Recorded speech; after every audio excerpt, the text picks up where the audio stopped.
Looking for clarity and confidence when it comes to decision making for your business? You've come to the right place. You're now listening to the Atomic Business Coaching Podcast. All right, so that was the smooth sound of Richard Butler from RageWorks Podcast Network.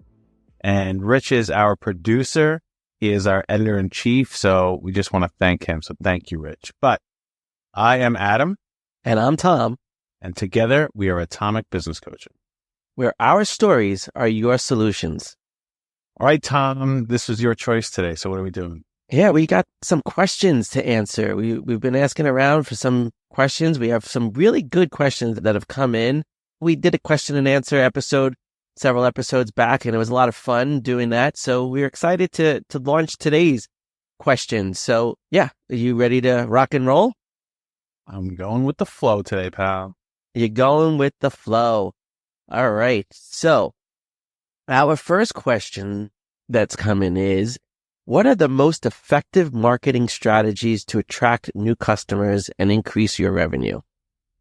So marketing is such a fun topic, isn't it? These days, we've been talking to all these marketing people, and we've been doing marketing of our own and developing what our marketing plan is going to look like and how we're going to do that. But, you know, in our experiences, we've had a lot of experience helping other people to market their products, market their brand, and talk about what approaches to take and how to just get out there. And, you know, marketing is really, it's changed so much with the advent of social media and the impact that social media has had on things. So, Adam, why don't you go and tell our listeners, what are some of the things that, you know, you've worked with people in terms of marketing and helping them to increase and get new customers? Sure. So, you know, I'm not a marketing expert, but obviously marketing is involved with everything and anything that you do, whether it's in your business, in your life. I mean, you market it to yourself to get a date. You market yourself to get included in a golf foursome. You market yourself to get new customers. But the question that you asked was actually pretty interesting because it was kind of like three questions. Mm-hmm. So you said effective marketing strategies to attract new customers and increase revenue. That's three things. It's marketing strategies is one thing. Right. Attract new customers is another thing. And increase revenues is a third thing. Mm-hmm. It's nice if they all work together, but sometimes that doesn't happen. Sometimes your marketing strategies are there to attract new customers, but they don't. And sometimes when you attract new customers, it's not actually from marketing strategies. And a lot of times when you increase your revenue, it has nothing to do with marketing or customers. Mm-hmm. So let's break that down, right? When you're marketing, you have to really understand that you're marketing. And most people conflate the issue of branding, marketing, and sales. Mm-hmm. So one of the keys I always tell our clients is to make sure that you know what zone you're in. Okay, branding, and I'll simplify these, right? They're not technical definitions, but it's just the way that I have always thought of them so I can understand very simply of what I'm doing. Branding is telling people who you are and what you do. Okay, that's not what marketing is. You know, marketing is going out there and asking people for an opportunity to present whatever it is you do, whatever it is you're selling. So what's an effective marketing strategy is first something that's going to give you the opportunity to say, hey, I would like to offer you this product, this service, and I would like the time to explain that to you, whether it's in an email, whether it's in an ad, whether it's in an appointment. You know, one of the things that I say for my other business, my financial planning business, is what we sell appointments, Mm-hmm. right? So I'm not selling a product or a service or a solution. I'm selling appointments. So when we market, all we are doing is selling the features and the benefits of that appointment, not of the byproduct of that appointment. So I think the first thing is to really understand what are you marketing, okay? And make sure that you are marketing, not just branding and not selling, right? You can't market and sell simultaneously, right? You have to be able to market first so you can sell. So I think that's the clarity that you need to get, is knowing that you're marketing.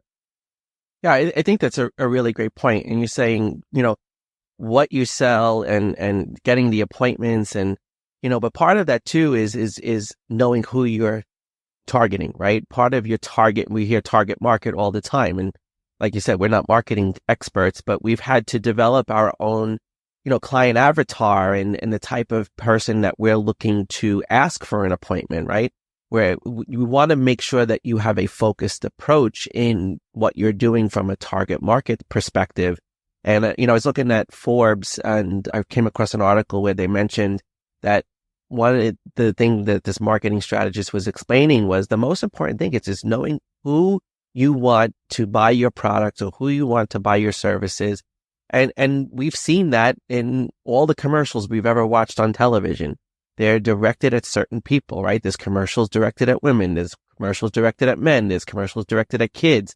And when you have a very targeted focus on who you're looking to bring into your business as a client or as a customer, it's important that you know how to market to them so that when you go to ask them for the appointment, you're already got an edge up because you're getting someone that should be asking you for the opportunity to speak and share that expertise.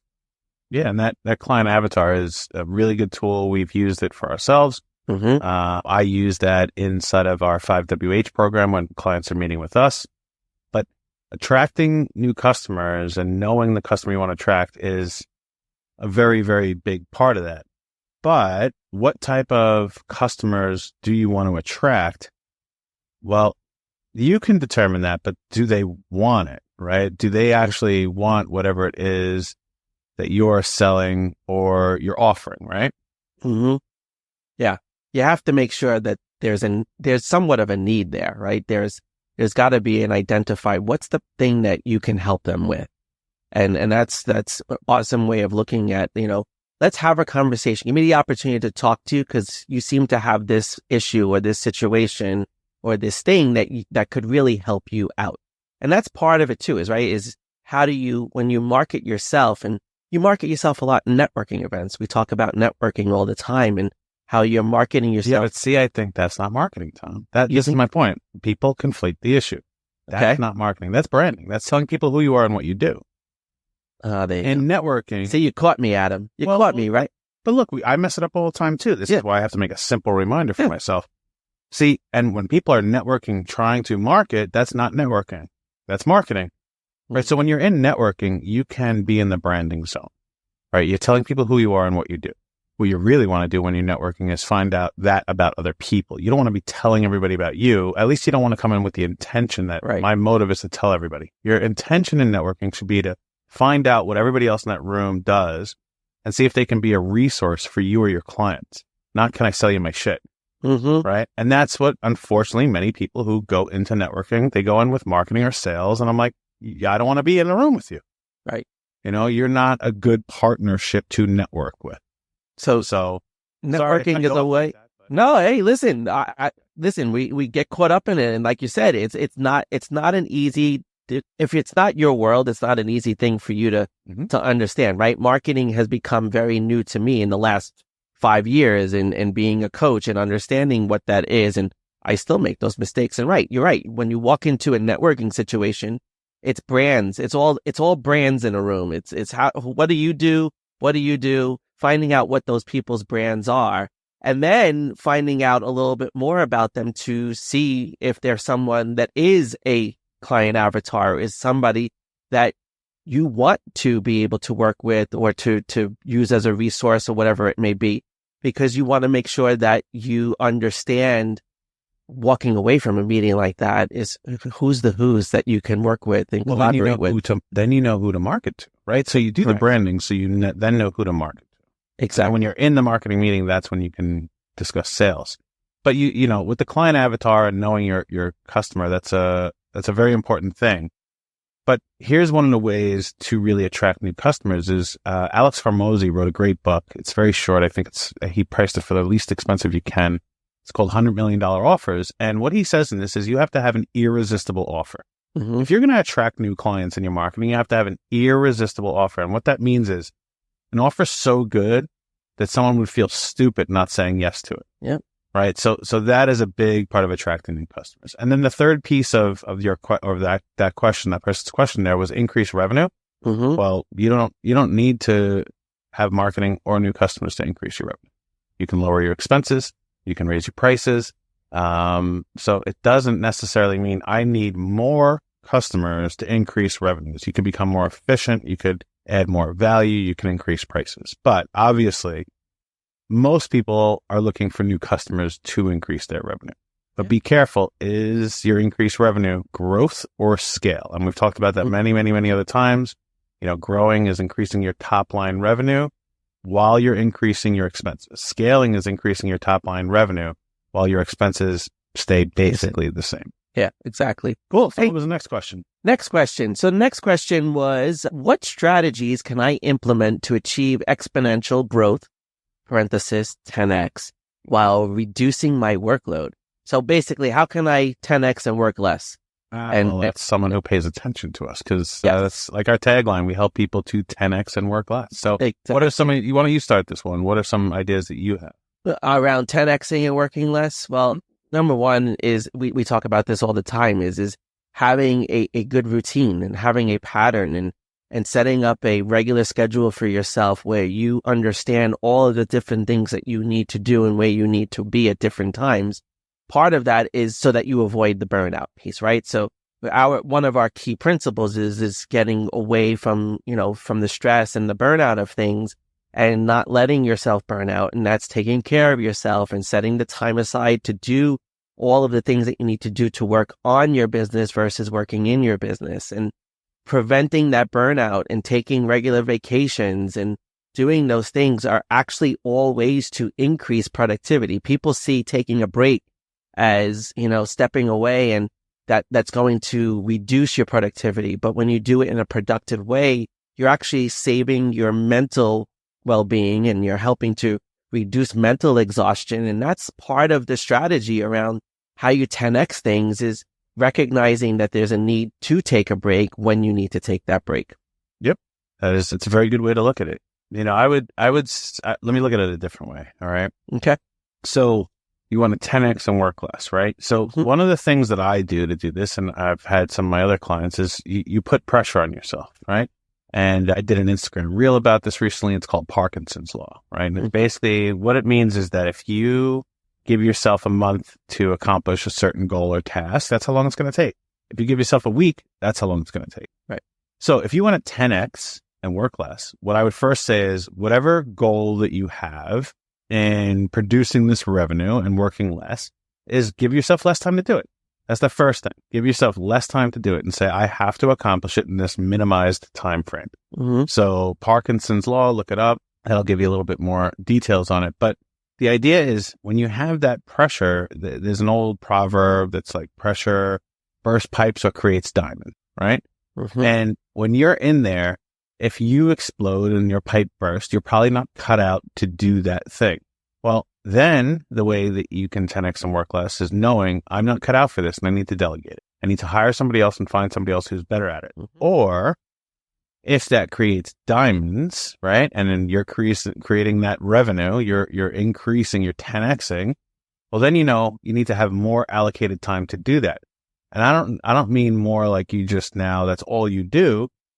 I mean that you have more focused time on doing that. And you say, all right, I'm going to have more pressure to do these things. And maybe you gave yourself, I don't know, let's say a week to accomplish this 10x. And the next time you do it, you say, I'm going to give myself 5 days. And the next time you say, I'm going to give myself 3 days. The next time you give yourself 1 day, and see if you can continually recreate those results by working less. Right.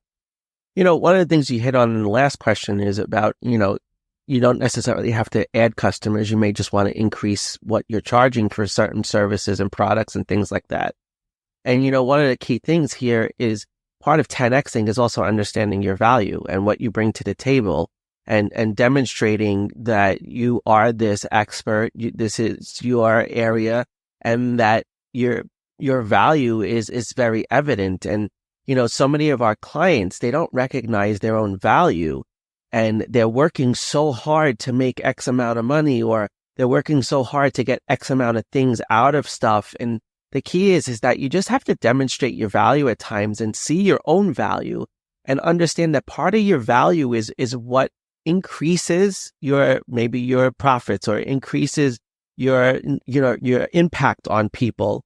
But it will also lead to you having to work less, right? When I started, I always say to people, especially when I'm managing somebody, I don't care if you do your job in 60 hours or you do your job in 30 hours. I'm looking for the impact that you make on the business. I'm looking for the impact that you bring to the table. And that's part of you demonstrating your value to me is what's the impact that you're making. And when you focus on making an impact versus just getting things done, you're going to also work less in a lot of ways.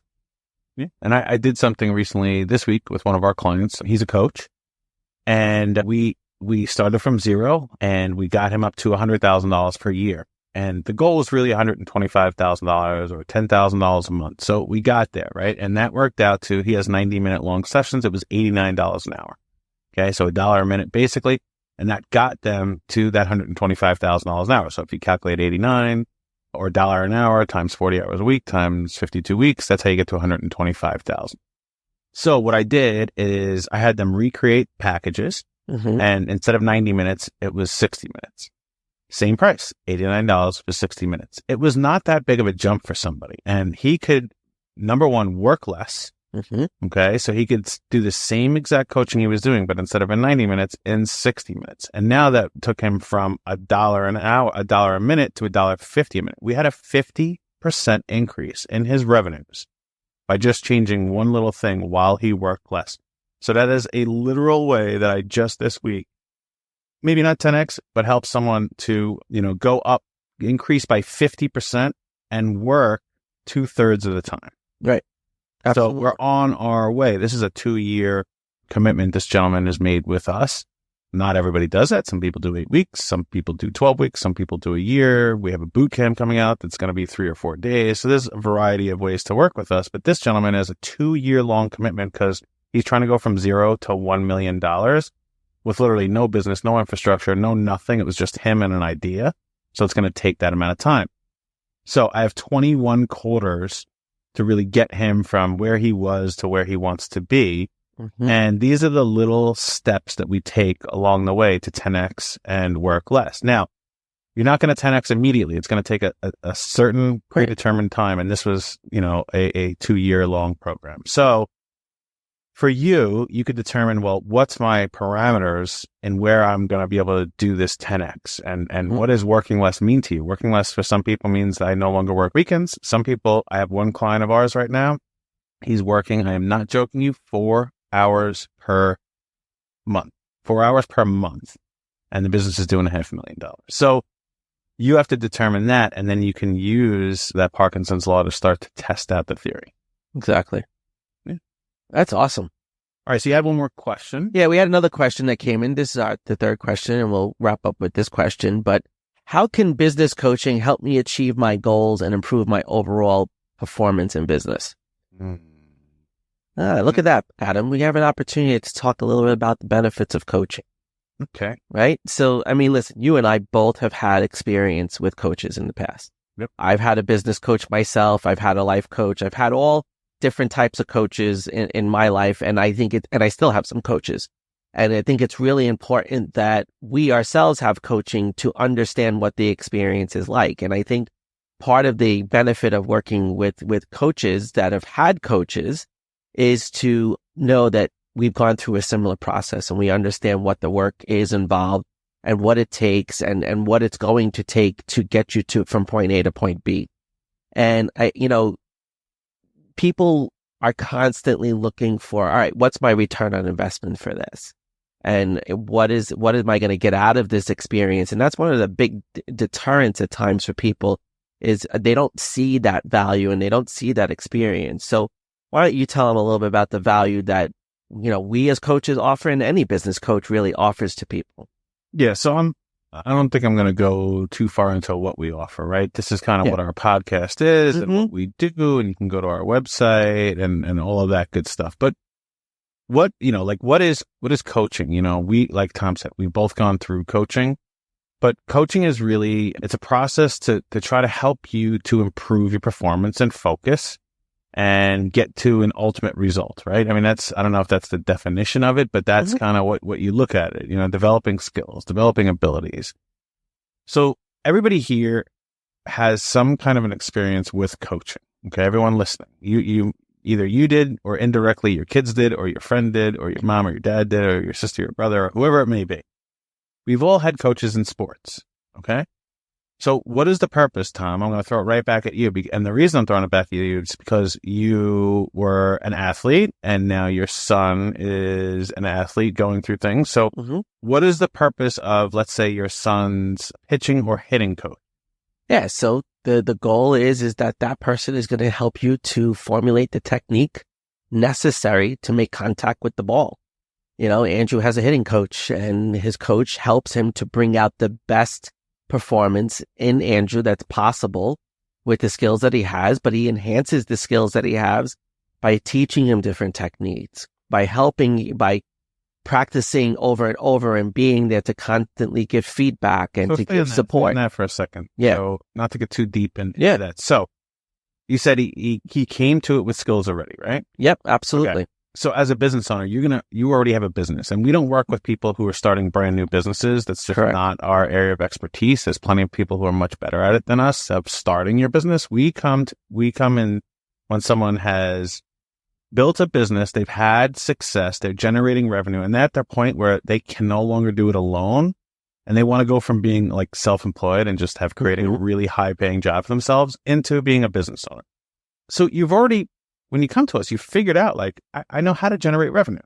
Right. Okay. So you have certain skills. And you said when Andrew comes in, what do they do with those skills? They work on techniques to make those better, to use those skills.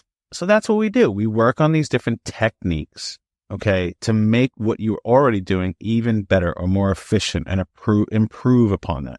And then what was the second part that you said that you're doing? Enhancing the skills and bringing it to the best version and providing the feedback. Best version and feedback. So coaching isn't teaching. Okay. So teaching is like, here's what you got to do. Go do it. Coaching is observing and reporting. Okay. So we're observing. We give you these techniques and skills and everything else to do, but then you're observing like, okay, well, what happened based on that? Okay. When you're teaching, you give someone a test and they get a score, right? And if they got an 80, they know 80% of the information. Well, what we do in coaching and what any coach does is you try to bring out the best in that person. You don't adapt them to what's happening here. You adapt what you want to have happen to them. And as you coach through that process, you're trying to now mold everything so it fits together. So the tactic fits with the business owner fits with the business, all of that fits with the client, and you're constantly coaching this and observing and reporting back saying, hey, all right, so you did it this way. This is what I noticed. These things aren't typical, and this is how we're going to optimize that. Okay. And these things worked really well, so we can continue that. And that's how we're consistently over time improving and bringing out the best in the person, the business, and the experience for the client. 100%. Yeah. Man, that's awesome. That was a great way to end this episode. There you go. It was really good. So, anything else you want to add, Adam? Yeah, I was always everything else I want to add. I want to show my gratitude. So, we had a 21st episode last time. Yep. It was really cool. Some of the feedback I got was about how impressive it was to be in the 1%, but not just for the podcast and everything else. I've heard some other stories that people were sharing with us of when they were 1%ers. And it was just, I'm so grateful for this community that we're creating. And it seems to keep growing and growing. So for everyone who is listening or watching, I want to say thank you very much for that. And if there's anything that we can do, reach out to us directly. You can get us on our email. It's adam@atomicbusinesscoaching.com or tom@atomicbusinesscoaching.com. So shoot us an email, ask us a question. We'd love to get back to you. Or as always, you can go to our Instagram, Atomic Business Coaching, and shoot us a DM. So we'll see you next time. See you next time.